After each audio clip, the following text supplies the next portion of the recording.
Marcos capítulo 10, de 46 a 52. E foram para Jericó. Quando ele saía de Jericó, juntamente com os discípulos e numerosa multidão, Bartimeu, cego, mendigo, filho de Timeu, estava assentado à beira do caminho. E ouvindo que era Jesus o Nazareno, pôs-se a clamar: Jesus, filho de Davi, tem compaixão de mim. E muitos o repreendiam para que se calasse, mas ele cada vez gritava mais: Filho de Davi, tem misericórdia de mim. Parou Jesus e disse: Chamai-o. Chamaram então o cego, dizendo-lhe: Tem bom ânimo, levanta-te, ele te chama. Lançando de si a capa, levantou-se de um salto e foi ter com Jesus. Perguntou-lhe Jesus: Que queres que eu te faça? Respondeu o cego: Mestre, que eu torne a ver. Então Jesus lhe disse: Vai, a tua fé te salvou. E imediatamente tornou a ver e seguia Jesus estrada afora. Que Deus nos abençoe através da sua palavra que foi lida aos nossos corações. Amém? Amados, nós estamos na série de mensagens Poderoso Deus. A série de mensagens Poderoso Deus é uma série de mensagens expositivas extraídas do Evangelho de Marcos. Então nós estamos caminhando nos domingos à noite através do Evangelho de Marcos. E quando eu digo que nós estamos caminhando no Evangelho de Marcos, nesta seção, nesta parte em que se localiza o Evangelho de Marcos, bem como na maioria dos textos do Evangelho de Marcos, é caminhando mesmo, porque o Evangelho de Marcos é um evangelho de movimento. O Evangelho de Marcos é um evangelho em que as coisas vão acontecendo uma depois da outra, numa ação muito intensa do nosso Senhor Jesus Cristo, numa movimentação muito intensa. Nós aprendemos no Evangelho de Marcos o sentido de urgência do ministério de Jesus. Quando a gente lê o Evangelho de Marcos, a gente compreende como Jesus conseguiu fazer tanto em tão pouco tempo. O nosso Senhor Jesus Cristo teve um ministério terreno que durou em torno de 3 anos apenas. E em 3 anos, os seus ensinos e os seus feitos foram suficientes, foram tão numerosos, tão impressionantes, que ele mudou a história do mundo. Então, o Evangelho segundo Marcos é o Evangelho do poderoso Deus, em que nós encontramos Jesus Cristo como poderoso Filho de Deus, realizando muitas obras. A mensagem de hoje tem como título: Cristo vai hoje passar. Esse título nos lembra o hino do cantor cristão número 245, Cristo vai passar, em que no refrão diz: o mestre vai hoje passar, passar, passar. O nosso Senhor Jesus Cristo está passando. Ele passou ali em Jericó, no texto que nós lemos, e ele está passando hoje, aqui nesta noite. O nosso Senhor Jesus está presente aqui, nesse momento, no meio de nós, em poder, glória e graça. Amém, irmãos? Glórias a Deus, Ele está aqui conosco. Então nós vamos caminhar, nós vamos passar com Jesus por esse texto e retirando dele as orientações para as nossas vidas. Que diferença fez para este homem, Bartimeu, que diferença fez para ele, Jesus, passar ali naquele momento. Então confira comigo o verso de número 46. E foram para Jericó. quando ele saía de Jericó, juntamente com os discípulos e numerosa multidão, Bartimeu, cego, mendigo, filho de Timeu, estava sentado à beira do caminho. Então, eu quero localizar esse texto com os irmãos. Esse mesmo texto, essa mesma passagem, aparece também no Evangelho escrito por Mateus e também no Evangelho escrito por Lucas. E se você for comparar os três textos, aqui nesse primeiro versículo nós encontramos algumas diferenças entre o registro de Marcos e o registro dos outros. Por exemplo, se você for olhar para o texto em Mateus capítulo 20, você vai perceber, a partir do verso 29, você vai perceber que lá em Mateus não é um cego, são dois cegos. O resto da passagem é idêntica, mas Mateus diz que são dois cegos, Marcos diz que é um cego.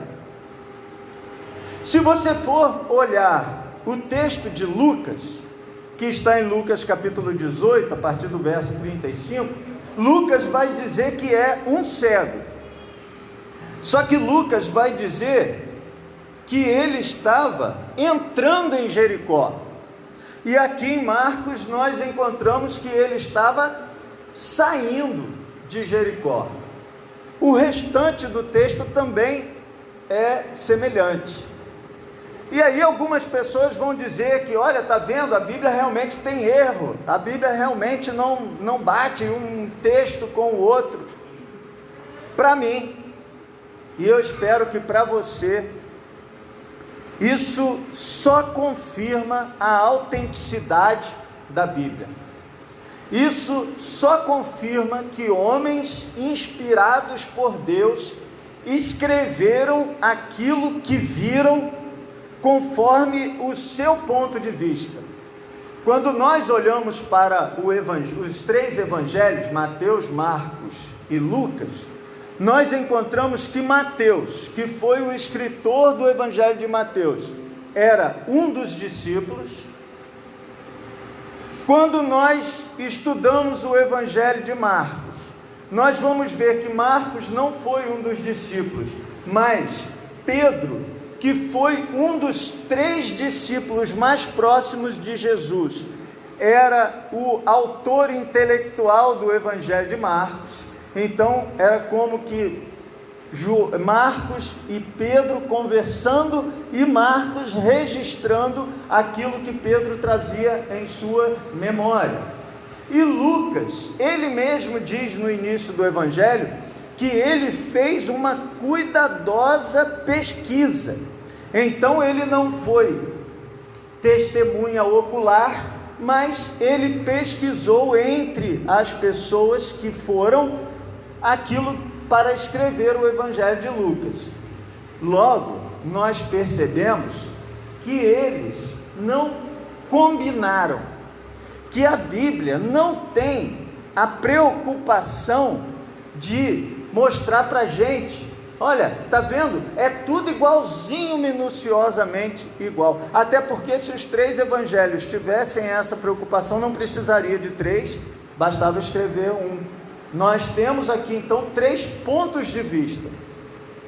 Para mim, sinceramente, não há necessidade de harmonizar esses três textos. Eles são a palavra de Deus, inerrante, abençoada para a nossa vida. Amém, irmãos? Mas como os comentaristas, eles buscaram entender o que aconteceu, que pontos de vista diferentes são esses, eu vou caminhar um pouco com os irmãos a respeito disso. Então, Mateus diz que foram dois cegos. Marcos e Lucas falam de um único cego. Só que Marcos e Lucas, em momento nenhum, dizem que não havia um outro cego. Logo, podemos entender, havia dois cegos, mas Marcos e Lucas prestaram atenção apenas em um. Perceba, irmãos, eles estavam no meio de uma multidão. Não era um ambiente de pouca gente, de muito silêncio, para que todos pudessem ver e ouvir tudo o que estava acontecendo. Pedro estava nessa multidão, Mateus estava nessa multidão e muitas outras pessoas estavam nessa multidão. Perceba, Jesus não estava parado em Jericó. Na verdade, Jesus não estava indo para Jericó. Jesus estava se deslocando para Jerusalém. Jericó ficava então no caminho para Jerusalém. Um pouco antes de chegar a Jerusalém, bem perto mesmo, alguns quilômetros antes, ficava Jericó. Então Jesus vinha chegando, ou vinha passando em Jericó.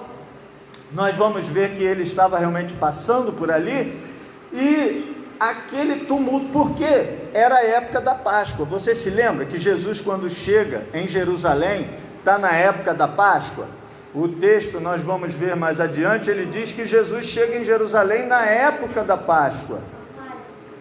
Então, todos os homens judeus adultos, eles aprendiam desde cedo que deveriam ir a Jerusalém pelo menos uma vez por ano, em uma das 3 festas, das quais a Páscoa era a festa principal. Então, muita gente, muitas caravanas estavam se deslocando para Jerusalém nesse tempo.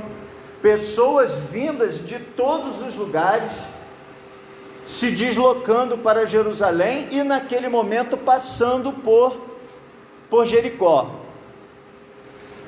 Também é interessante nós pensarmos o seguinte: havia muitos bandidos que ficavam naquele caminho de passagem, esperando pessoas passando sozinhas ou em pequenos grupos para assaltarem essas pessoas. Então as pessoas vinham e se encontravam, pequenas caravanas vinham de todos os lugares e se encontravam em Jericó para seguirem em grandes caravanas para Jerusalém. Percebe por que havia uma multidão junto com Jesus ali? Essa multidão de pessoas que, inclusive, algumas dessas pessoas nem estavam caminhando, seguindo a Jesus. A gente pensa que são todos discípulos, mas o texto diz que, juntamente com os discípulos, tinha uma numerosa multidão. Então a multidão era composta de discípulos de Jesus e de muitas outras pessoas que não eram discípulos de Jesus. Está percebendo? Imagina isso, essa multidão de gente andando, se deslocando, e de repente o cego começa a gritar. Mateus estava num ponto que ele viu 2 cegos gritando, Pedro estava no outro ponto que viu apenas um cego gritando, mas a situação é a mesma. Ok? Muito bem, vamos prosseguir no texto e vamos ver o seguinte. Marcos diz para nós, junto com Mateus, que Jesus estava saindo de Jericó, enquanto que Lucas diz que ele estava entrando em Jericó. Então ele estava saindo ou estava entrando? São 2 coisas diferentes, concorda, irmãos? Aí é difícil a gente entender que tem ponto de vista diferente, mas eu vou dar uma informação para os irmãos vão entender que é só ponto de vista mesmo. Havia 2 Jericós. Havia a antiga cidade de Jericó e a nova cidade de Jericó. Não tem cidade que tem antiga cidade e nova cidade? Eu nunca fui, mas eu já li que Salvador, na Bahia, tem 2 cidades, tem a cidade alta e tem a cidade baixa. Então, se você está em uma, você pode pensar que alguém está entrando. Se você está na outra, você pode pensar que alguém está saindo. Existia uma Jericó antiga em ruínas, que havia sido destruída em conflito tempos antes.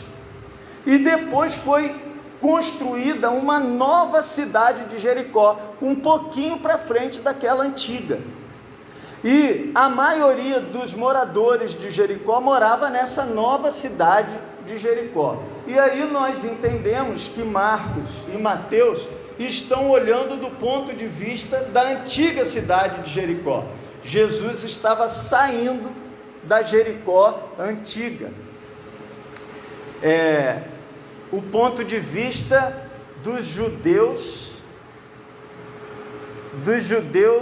mais conservadores. Então eles falavam da Jericó antiga. Lucas não era um judeu tão conservador, escrevia para os gregos, a questão dele era mais de pesquisa. E se você for olhar a sequência, eu estava estudando isso hoje, se você for olhar a sequência no Evangelho de Lucas, ele vai falar daquela história de Zaqueu. Marcos e Mateus, depois desse cego de Jericó, eles já dão a chegada de Jesus em Jerusalém. Então por isso eles dizem, Jesus estava saindo e indo para Jerusalém. Enquanto que Lucas, ele ainda vai descrever a história de Zaqueu, que acontece em Jericó. Então ele diz que estava entrando na parte mais habitada de Jericó, onde Jesus vai se encontrar com Zaqueu. Resolvidos essas questões aí, eu quero chamar a sua atenção para um fato ainda muito importante aqui no verso 46, aliás 2. O primeiro é que Marcos fala para a gente quem era esse cego. Ele era um cego Bartimeu,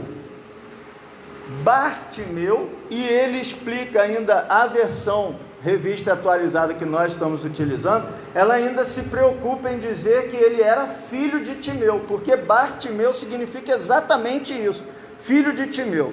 Olha que interessante, nós já vimos uma outra cura de cego aqui em Marcos, e ele não diz nada a respeito do cego, ele não diz o nome, ele não diz pai, ele não diz nada. Quando Marcos se preocupa em dizer que esse cego aqui era o filho de Timeu, ele está dizendo o seguinte aos seus leitores: vocês conhecem Timeu. Esse Timeu era alguém conhecido dos cristãos que iriam ler o texto escrito por Marcos. Isso nos leva a crer que o pai, ou digamos melhor, a família desse homem, depois veio se converter a Jesus Cristo através desse episódio. Chama a sua atenção para ele estar assentado à beira do caminho. Ele estava sentado fora do caminho, à margem do caminho. Sabe o que significa a palavra marginal? Alguém que está à margem do caminho normal. Nós temos como caminho normal o caminho do certo, como caminho normal o caminho da honestidade. E quem não anda no caminho da honestidade, nós dizemos que é marginal. Esse cego estava marginalizado, ele estava à beira do caminho, ele estava fora do caminho. Então vinha Jesus, seus discípulos, uma multidão, e fora do caminho, do lado de fora do caminho estava esse homem. Eu estou chamando a sua atenção com relação a isso, porque nós vamos ver no decorrer desse texto que o nosso Senhor Jesus Cristo olhou para esse homem com o olhar de quem vê uma pessoa discriminada e toma uma atitude para trazer essa pessoa para o contexto do seu povo, o contexto daqueles que são realmente contados, daqueles que recebem valor. Jesus inclui esse homem que estava marginalizado, estava assentado à beira do caminho. O texto diz que ele era cego e mendigo. Isso não era raro naquele tempo. Era um tempo em que as pessoas abandonavam os filhos doentes. E veja, irmãos, nós estamos falando de uma história de 20 séculos atrás. Mas, há poucos séculos atrás, e talvez até menos do que isso, muitas famílias abandonaram à própria sorte pessoas deficientes. É estarrecedor pensarmos sobre isso. Mas como o texto diz que Timeu era alguém conhecido, eu quero crer que ele ainda não era cristão nesse tempo e que ele veio a se converter depois. Mas porque era cego, mendigava, abandonado por sua família, abandonado à própria sorte. Verso 47: e ouvindo que era Jesus o Nazareno. Veja, esse nome Jesus não era um nome assim estranho. Havia muitas pessoas com o nome de Jesus, assim como nós temos hoje muitas pessoas com o nome de Marcos, com o nome de Washington, com o nome de Adilson, muitas pessoas com o nome Aline. A gente vê muito, mas a gente não vê quase ninguém com o nome Ascencio. Quando você fala assim, Ascencio chegou, você não precisa dizer meu sobrenome, você não precisa dizer de quem eu sou filho, você não precisa dizer nada disso, né, Leanderson? Não precisa dizer nada disso. Mas Jesus era um nome comum. Então, ele vem com a descrição, Jesus, o Nazareno. E Jesus, o Nazareno, era conhecido. Nós conhecemos Jesus, o Nazareno. Como você conhece Jesus, o Nazareno? Eu vou dizer para você como eu conheço Jesus, o Nazareno. Jesus, o Nazareno, é o Salvador da minha vida. Sem Ele eu estaria perdido em meus próprios pecados. Por causa dele, da sua obra redentora na cruz do Calvário, eu sou salvo e habitarei para sempre na glória celestial. Amém? Você conhece Jesus, o Nazareno? Esse cego conhecia Jesus, o Nazareno, porque veja o que acontece. Ouvindo que era Jesus, o Nazareno, pôs-se a clamar: Jesus, filho de Davi, tem compaixão de mim. Quando ele ouve que era Jesus o Nazareno, ele associa a passagens do livro de Isaías que falam sobre o Messias. Esse Jesus, filho de Davi, era um título messiânico, era um título que falava daquele Salvador, daquele resgatador, daquele redentor que nasceria no meio do povo, da linhagem, da descendência de Davi. Então, quando ele chama Jesus, filho de Davi, ele chama com fé no seu coração. Ele diz: opa, está passando por aqui alguém diferenciado, tem uma multidão passando aqui, mas no meio dessa multidão existe um homem que vai fazer diferença na minha vida. Meu amado, Jesus está passando aqui, Jesus está aqui no meio de nós, e não é qualquer Jesus, e não é qualquer pessoa, é Jesus, filho de Davi. Esse homem então clama com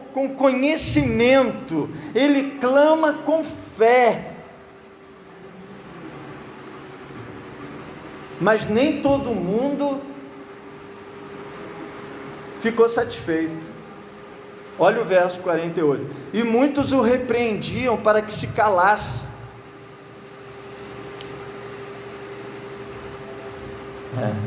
Quando a gente tem fé, muita gente desconfia da nossa fé. Quando a gente tem fé e começa a falar de Jesus, com Jesus, e começa a viver por Jesus, muita gente quer nos calar. Muita gente quer dizer para a gente parar com isso. Para com essa bobagem. Para com essa história de Jesus. Isso é folclore. Isso é coisa do passado.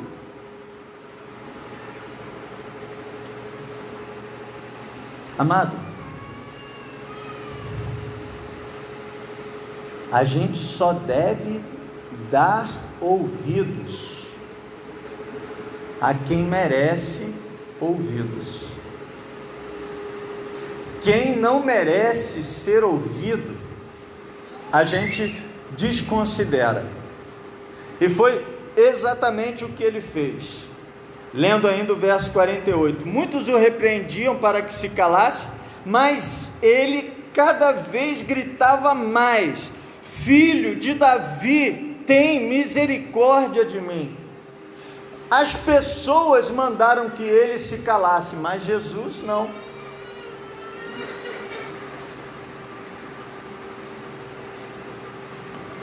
Tem gente que diz que criança atrapalha.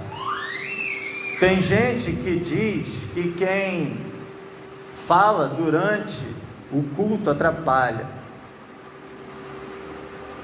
Nós precisamos olhar para esse texto e ver um texto de inclusão. As pessoas mandavam aquele homem se calar, porque aquele homem, no pensamento deles, estava atrapalhando a sua caminhada. Mas Jesus não pensava assim. Olha o que Jesus faz, verso 49. Parou Jesus e disse: chamai-o. Chamaram então o cego, dizendo-lhe: tem bom ânimo, levanta-te, ele te chama. Deixa eu contar aos irmãos uma passagem que alguns dos irmãos que estão aqui conhecem essa história porque viram acontecer. Eu tinha uma ovelha mais alta do que eu, um rapaz grande assim, mais alto que eu, adolescente, mas com cabeça de criança. Tinha idade mental em torno de uns 5, 6 anos.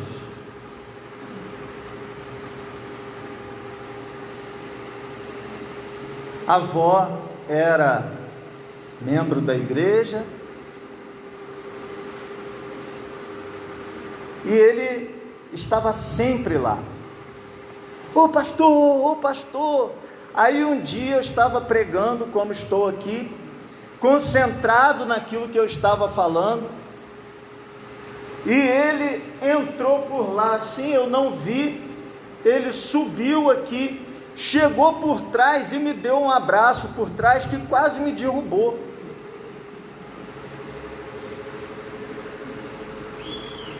E aí eu olhei, assustei, vi que era ele e segui. o que eu estava fazendo, o que eu estava falando. E ele, depois daquele abraço, ele ficou aqui do meu lado e a vida seguiu. E alguns irmãos diziam assim: pastor, ele não te atrapalha? Eu disse: não, ele não me atrapalha. Assim como esse cego não atrapalhava Jesus. Amado, a igreja precisa ser um lugar de inclusão. A igreja precisa ser um lugar de aceitação. A gente quer que todo mundo seja igual a gente, só que as pessoas não são todas iguais. Tem pessoas que não conseguem ter o mesmo grau de concentração. A minha mãe diz que eu era um tipo de criança que, se você deixasse sentado aqui, eu ficava. Eu descobri isso agora recente, que ela fala isso sobre mim. Eu até então não sabia. Mary estava falando isso para mim hoje. Que a mamãe falava: Ascencio era o seguinte: se você deixasse ele sentado aqui, ele ficava. Se você esquecesse dele, você podia levar 2, 3 horas e ia voltar e achar ele sentado ali. Mas eu posso querer que toda criança seja assim, irmãos? Quem tem 2 filhos sabe que um não é igual ao outro, que eles são diferentes. Nós somos todos filhos de Deus, diferentes, e precisamos nos aceitar. Se Jesus está nos dando esse exemplo, esse ensinamento. Jesus para e diz: olha, ele não está me atrapalhando. Eu estou passando aqui hoje para abençoar a vida dele. Chamaram então, dizendo-lhe: tem bom ânimo, levanta-te, ele te chama. Olha como ele levanta, verso 50. Lançando de si a capa, levantou-se de um salto e foi ter com Jesus. Para um mendigo, a capa era a coisa mais importante, o bem mais importante da sua vida. Como ele era mendigo, ele morava na rua. Essa capa servia de local de forro para o chão para se deitar. Essa capa servia de cobertura no tempo do frio. Essa capa servia de cobertura na hora da chuva. Essa capa servia para tudo. Se tem uma coisa que ele deveria ser apegado, era a sua capa. Mas na mesma hora, quando Jesus chama, o que ele faz? Lança de si a capa e segue para Jesus. A capa representava o seu estado anterior. Que fé, irmãos! Ele não vai para Jesus pensando assim: se não der certo, eu volto. Se ele fosse para Jesus pensando: se não der certo, eu volto, ele levava a capa. Quando ele deixa a capa, ele mostra certeza de que ele iria com Jesus e que essa era a solução para o seu problema. Amado do Senhor, talvez você tenha entrado aqui nessa noite duvidoso se Jesus é mesmo a solução para a sua vida. Pois eu digo para você: lance fora a dúvida. Jesus é a solução para a sua vida. E ele lançou de si a capa e levantou-se num salto. Você já viu cego levantar para andar? Porque quando ele levanta para ir para Jesus, ele ainda está cego.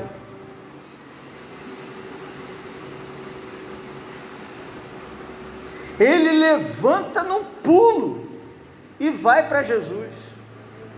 Ou seja, ele lançou fora todo o medo.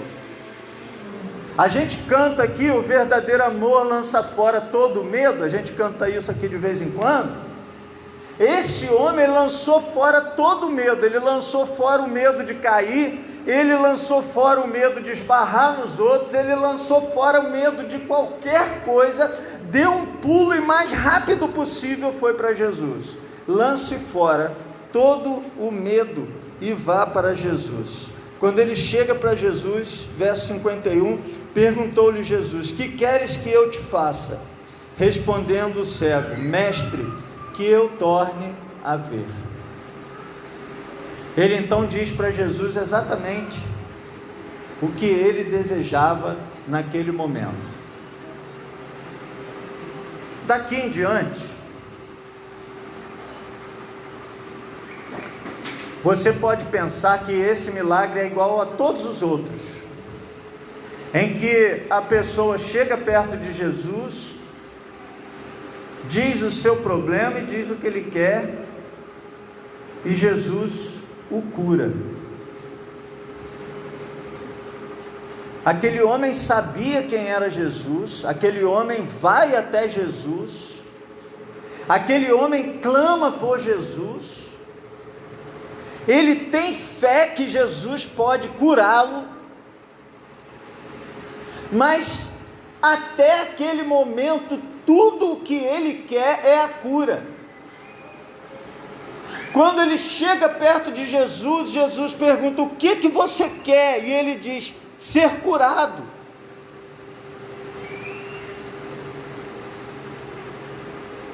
E se Jesus curasse, ele talvez fosse embora para casa satisfeito. Mas Jesus faz muito mais do que aquilo que ele foi buscar. Por isso a palavra de Deus nos diz que ele é poderoso para fazer muito mais do que nós podemos pedir ou pensar. Ele pede que eu seja curado, mas olha o que Jesus dá para ele. Verso 52, então Jesus lhe disse: vai, a tua fé te salvou. E não a tua fé te curou. A cura para Jesus e para nós que somos salvos por Jesus, a cura é um milagre pequeno perto da salvação. Por maior que seja a doença, por maior que seja a enfermidade, por maior que seja o seu problema, a cura do seu problema aqui deste mundo é um milagre pequeno perto da salvação que há em Cristo Jesus. E então Jesus diz: eu não vou apenas te curar, eu vou te salvar, a tua fé te salvou. E sabe por que nós temos certeza que ele foi salvo espiritualmente? Você viu Jesus dizer: vai, vai. Mas sabe para onde que ele vai? Ele vai para onde Jesus também vai. Ele não vai embora para a casa dele, ele não vai embora para a família dele, ele não vai embora para as coisas dele, ele não vai atrás de nada desse mundo. O texto termina dizendo: e imediatamente tornou a ver e seguia Jesus estrada fora. Ele então recupera a sua vista, ele então recebe o milagre completo. A cura da visão material, digamos assim, mas também o restabelecimento da visão espiritual. Aquele homem salvo por Jesus caminha agora com Jesus. Talvez você já tenha recebido milagres de Deus na sua vida.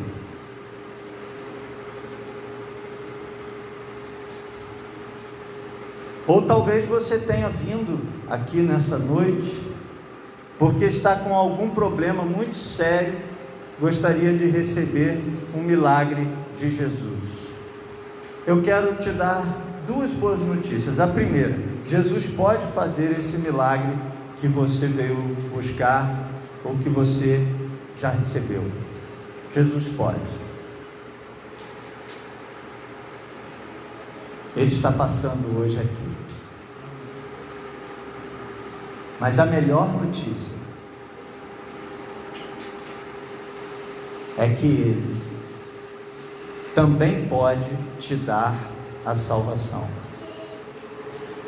Você precisa lançar fora a capa que representa a dúvida. Você precisa lançar fora todo o medo para receber Jesus e andar por onde Ele andar com você. Feche seus olhos e fale com Deus nesse momento. Diga para Ele: Senhor, eu lanço fora toda a dúvida e lanço fora todo o medo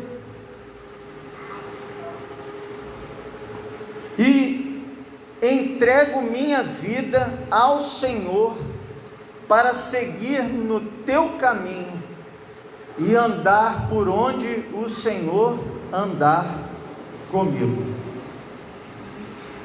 Eu quero orar pela sua vida. Se você fez essa oração de entrega, onde você está, levante a sua mão, porque eu quero orar por você.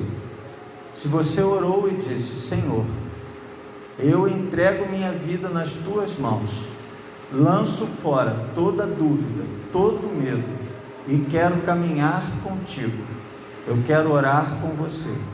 Levante a sua mão onde você está.